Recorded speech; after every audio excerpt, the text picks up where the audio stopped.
welcome back, guys. It is the GSL up and down matches. I am Bill. With me is Wolf.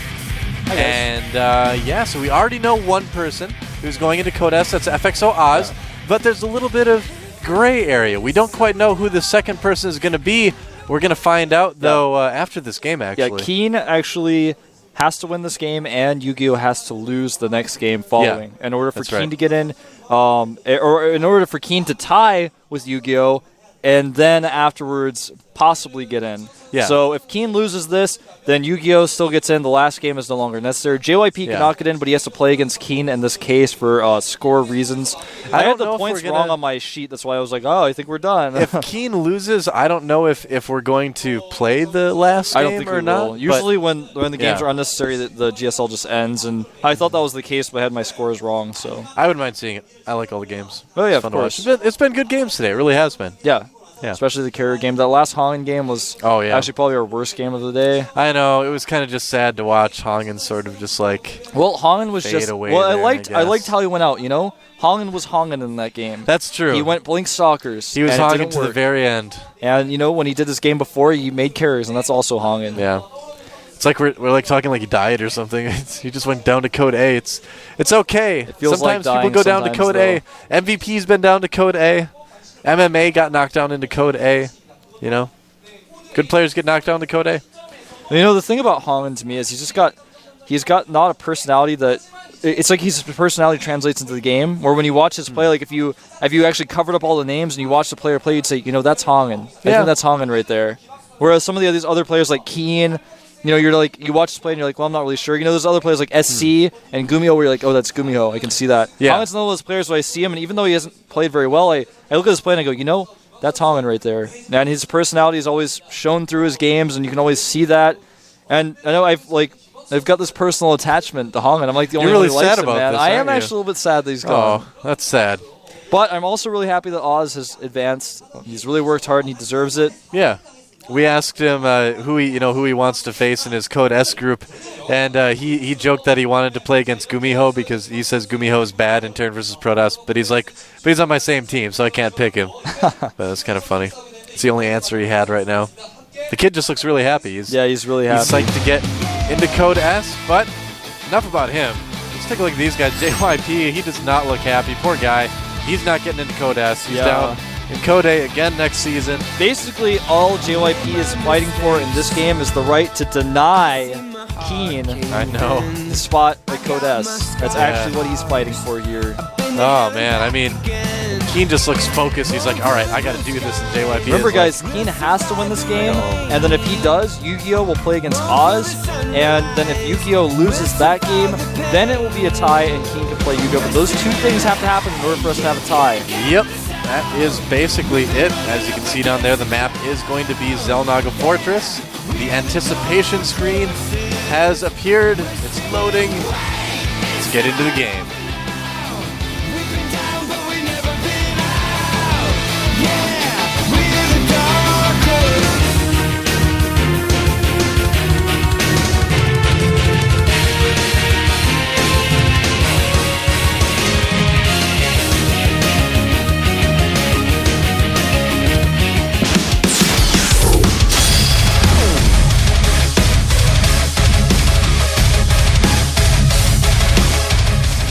All right, on the right side of the map is a Protoss player from the team TSL. He's fighting for pride now, nothing else. Let's see how he does. He is.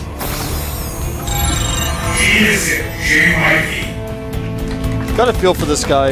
Yeah. He's played in Code A for a while. Still has not been able to secure that Code S spot. He looks pretty bummed out. He's coughing a lot, too. What if he's sick as well? And down at the bottom left, a player fighting for his chance to stay in Code S. And even if he tries really hard here and wins, if Yu-Gi-Oh! Wins the next game, it'll all be for nothing. That's right. Wow, he looks focused. You know, this is the position that Marine King was in, basically, where he's like, well, even if I win, I won't necessarily win, but I have to try. Yeah, exactly. I have to try. You have to go for it, definitely. This is like climbing Mount Everest, man. He's got to win this game, and Yu-Gi-Oh! Has to lose the next game. Then he has to play off against Yu-Gi-Oh! Afterwards anyway. So even if both of those first two things go right, he has to win again. Yeah. It's a tough spot to be in, man. Yeah, no kidding. Keen's got a long road ahead of him if he wins this game. Definitely. Well, JYP actually maybe Look making at that. a Wolf Gate. I've got a feeling that you may be right. Or do you think that's a place for possibly a Stargate later? That's entirely possible. He's actually he's got his probe up there. I was gonna say he's not gonna make his core there. That doesn't make sense. He actually is gonna make a Wolf Gate, man. He's gonna do it. Is he gonna make it on the high ground though? He is gonna make it on the high ground, and Keen has made no gases, man. All right. He actually is going for a 1 barracks expand, and the Wolf Gate is actually strongest against this build. Oh, there's the gateway. It's the Wolf Gate, man. You guys will see it. Wolf Gate. All right. Now the probe's trying to sneak away from the Marine. He really wants to put a pylon down there, I think, but he's not going to be able to. And that gateway is actually going to be pretty tough to spot. He's going to make his first Stalker back at his main base. He's going to make a second Stalker, followed up there from that second gateway. He's going to rally Stalkers in from that closer gateway. And even if this bunker goes up for Keen, he's not going to be able to secure his natural very well. But smartly he's making this bunker to make it much easier for him to hold off this pressure. Yeah. Well, you basically have to make a bunker if you're going to go gasless expand. I mean, if you don't, you're just going to die. It's a good way to put it. Yep. Gateway is finishing here. He's going to chrono boost that Stalker out. You know this build. I know this build, man. It's the Wolf Gate. I do it all the time, actually. Usually I'll run out of caverns, so if you hit me on the ladder, watch out. And the bunker is full now. Now from here, what JYP will likely do is pressure a little bit, force his opponent to stay in his base, make a Nexus, and the game will go on. The problem is he's still got that gateway out there, so he'll eventually lose that. Well, a little bit of pressure there. Is he going to try to run by here? He may very well. I don't know, man. You actually can do this sometimes if you have perfect micro. He's taking a lot of damage on those Stalkers already, though. Yeah, the problem, though, is the SCVs will come. Yeah, that's true, too. I mean, they're pretty fast. You can't run away, and this is actually going to do nothing.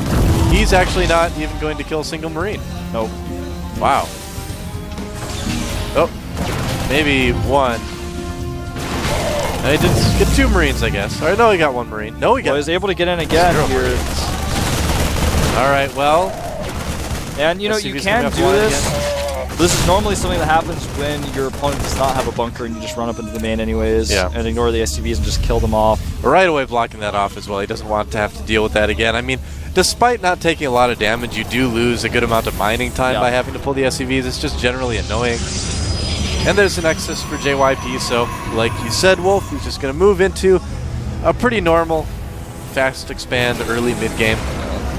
Normally what most people would do when they saw the look at bunker this. was just cut units and make a Nexus. Ooh. I just got really excited. Do you know This why? is the build you're always talking about. I know, this is the one I'm always talking about, man. Everybody's, well, not everybody, but a lot of people are doing it. 2 barracks with reactors. Factory with the tech lab, you just make lots of Marines and tanks, and you expand with it. You're like, everybody's doing it. I know, not MVP everybody. coach is like, I don't care what the other boys are doing. You are going to do a 1 barracks expand. But all the cool kids are doing it. You ever have one of those moments where you tried to convince your parents to let you do something that you later in life realized was really dumb? Yes. I can't think of any specific examples right now, but yes, that's happened before. I can think of a specific example for myself. I wanted to wear my pants backwards like Crisscross, that rap group. Back in the late 80s, early 90s, I thought I wanted to be totally crossed out as well. My parents told me no, I was really mad, but now I'm like, thanks, Mom and Dad. Really appreciate it. I don't know how I feel about that, because I think that would have been pretty cool, man. Well, you know, it was. It looked really cool when I was like 7 years old, but it would have made some logistical difficulties for using the bathroom, to say the least. Yeah, that actually could have been complicated. Well, he decides to attack his own reactor. Yeah. Well, I don't like reactors either. You can't get upgrades from them. I say destroy them. It's the good for nothing reactors attacking their own structures. I don't know. It really is. You're right. Well, look at this. Medevac is out. He's actually been able to skirt around everything. See, this lets you drop, lets you put a little pressure on it, and lets you expand safely. It's not an aggressive build at all. It just lets you get a very safe expansion and kind of go, where you want from there. He actually has no idea that this drop is here either, and He's actually warping in some Zealots, but that's not going to be enough against this many Marines with good control. Well, that's the strength that this has, is you can really put a lot of pressure on your opponent with drops while you stay very safe at home at the same time. Yeah, even without stem, this drop's going to be quite deadly. Yeah. Now, I would recommend he just kind of stops and kills some pylons. Looks like he's deciding to go for the Robo. I don't know how smart that is. Oh, it's actually going for the Immortal, too. Just kind of taking damage whenever he can. Doesn't do a whole lot, though. Doesn't lose any Marines, though. Oh, well, it's going yeah. Well, I don't really understand the decision-making here. Yeah, he like wanted all his Marines to die like one by one instead of just leaving and keeping them all alive. Yeah. He was like, "Oh, you Marines failed me." Kicks him out of the dropship. The Emperor's not as forgiving as I am. He's like, apology accepted, as he drops the Marine out of the back. Oh, the Wolf Gate's going down. Sorry, Wolf. That's all right. Build has failed him. I'm not really sorry, actually. I'm actually fine with it. JYP is now supply blocked actually after losing that pylon. Yeah. Well, you know, Keen's playing this pretty well. He could have done a little bit more at that drop, of course, but you do have a very strong follow-up push with this. Oh, nice scan to snag the Observer. Really good eye by Keen there. And the drop returns, but there are units waiting. Keen has got to be a little bit more careful with this drop. Yeah, well, he's trying to, you know, basically just kind of get stalkers. JYP out of position, you know? I don't know why we're looking at that, but we should be looking at this. That's a big push. It's a big, scary push. Siege mode, of course, is done. We already saw that. That's a lot of Marines as well. And this might be enough to kill this Nexus here. Oh, I think it definitely is. The Nexus, yeah, GG. GG. Wow, JYP, you know, could have tried to play it out, but his day was over already before this game even started. I think that's why he went for the Wolf Gate, but I mean, it's a build that you can do on maps like this one, and sometimes it can work out if your opponent doesn't make a bunker. You actually usually just win the game there. JYP just does not look happy. Can't blame him. Rough day for this guy. I feel like he's got a pretty promising future, but just not playing well enough to get into Code S today. That's just kind of how it is. Yeah, and you know, he and Oz are actually really good friends. Oh yeah? So, you know, Oz to actually take that away from him as he got his spot, it's not going to be, you know, he's not going to be bitter about it. He's actually just going to, you know, he's going to be upset, of course, but naturally, they're really good friends, and I'm sure that they're going to have a good laugh about it later. They'd be like, remember that one time where I got into Code S and you didn't? And JYP's like, that was hilarious, man. I don't know if I see that happening in the near future, Wolf. I've just seen these guys joking around each other before. Yeah, in all seriousness, I mean, a lot of the players, there's not a lot of bad-mannered players here in Korea. Everybody kind of gets along. Everyone's understanding of everything, so yeah, it'll probably be fine. I'm sure it'll be fine. Yeah. Well, Oz is now going to fight Yu-Gi-Oh! And Yu-Gi-Oh!, if he loses this game, Keen will fight him, and they will have a playoff. They're both to be at 2-2 at that point. Yeah, no kidding. If he wins this game, though, he gets his Code S spot. Oz is actually just kind of playing an exhibition match right now. Yeah. He's already in. He's just going to sit in that booth. And well, hopefully he shows us something really cool. Because I know Oz has some kind of crazy builds. he shows us something cool. He goes into this like sock and pulls out a heart watch, and he gives it to a Tin Man, and Tin Man's like, cool. I don't actually understand how this gives me a heart. What's the now. metaphor? Is this...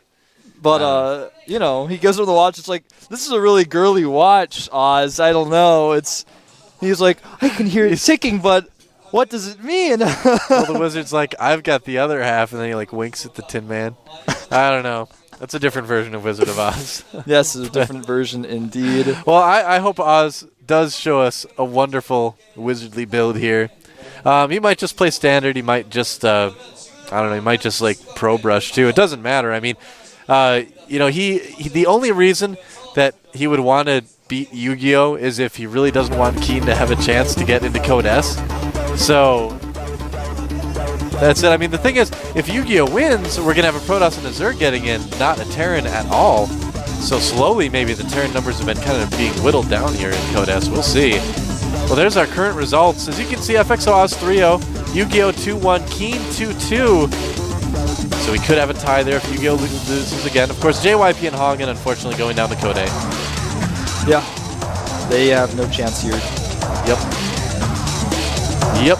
That is about it. So we're just kind of waiting for the game to get started. It looks like we've got Yu-Gi-Oh! In the lobby, but Oz actually already left. He thought Keen was going to lose. He was like, Could be, yeah. I mean, he's... Oh, I think I see him.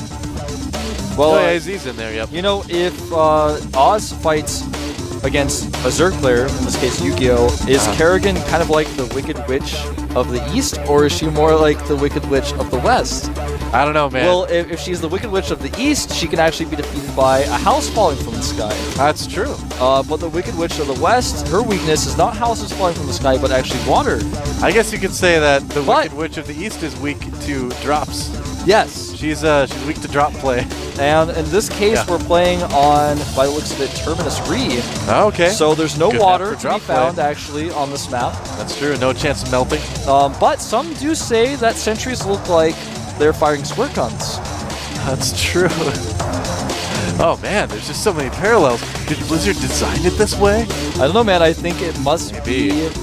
It's a metaphor. It must be a metaphor. It's like one of those things that everyone always talks about. And I was like, I don't think the author's really saying that. I think Blizzard may actually really be making a reference to Wizard of Oz here with what's going on. Marauders are like Tin Men because they're giant. They're basically encased in metal. They have no hearts. They get a little bit rusty if you don't put oil on them. I don't know if you guys knew that about Marauders. It's actually true. I really think they actually chop wood as well.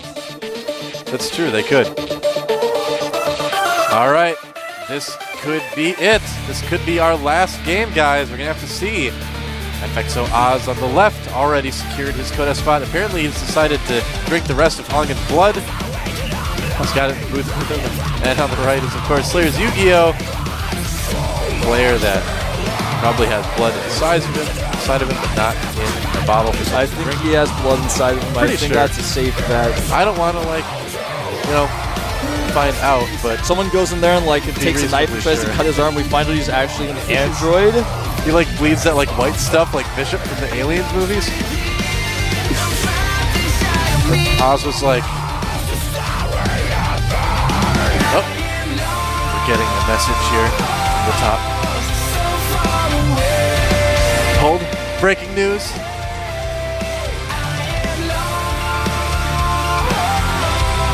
Oh. Okay. We're getting some sort of weird update, I don't know. Looks like, yeah, if Yu-Gi-Oh wins, Yu-Gi-Oh goes up because Yu-Gi-Oh already won the tiebreaker against Team. Okay. So that's how it works. So this is a big deal. Is Yu-Gi-Oh going to go to Code S or not? We're about to find out. This is the GSL.